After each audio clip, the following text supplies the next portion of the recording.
Hi there! Welcome to PMN Online. In this video, we're going to cover how to add CNAME Record in Cloudflare. When it comes to managing your domain's DNS settings, adding a CNAME record is a vital step.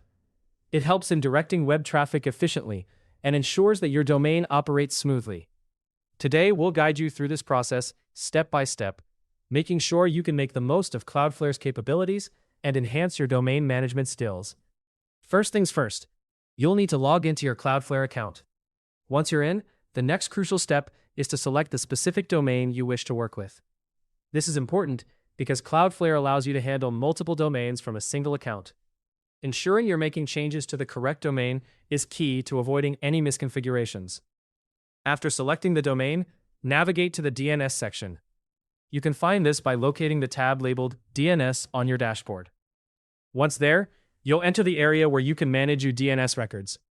This place is like the control center for your domain's traffic settings. Look for the Add Record button. It is usually placed prominently on the DNS management page, making it easy to spot. Clicking this button will open up a list of different types of DNS records you can create. For our task, you'll choose the CNAME or Canonical Name type from the drop-down menu. A CNAME record is incredibly useful when you need to alias one name to another, especially useful for setting up subdomains. Now, let's talk about filling in the required fields. The first field you'll encounter is the name field. Here you will enter your subdomain. This could be something like www, blog, or even selector.domainkey if you're dealing with domain keys for email authentication purposes. Next, you'll move on to the target or content field. In this section, you'll enter the host name that you want your subdomain to point to. It's crucial to use a fully qualified domain name here, such as example.com or mail.serviceprovider.com. Avoid using IP addresses for CNAME records, as they require domain names instead. Then, you'll come across the TTL or time to live setting. This setting determines how long your DNS record is cached before it gets refreshed. For most cases, leaving this set to auto or using the default value is recommended. Cloudflare will automatically handle the timing, ensuring that your domain performs optimally.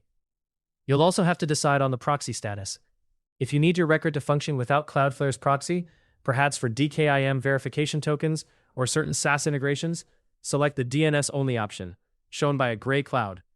However, if you plan to take advantage of Cloudflare's caching, SSL, or CDN features, choose the Proxied option, indicated by an orange cloud. Once all your fields are carefully filled out, you will simply click on Save. This action will create your CNAME record and update your DNS settings successfully. And there you have it. You've now successfully added a CNAME record in Cloudflare. This step will help direct traffic as needed and ensure your domain is working effectively. That's it for this tutorial on how to add CNAME record in Cloudflare. If you found it useful, subscribe to PMN Online and stay tuned for more helpful videos.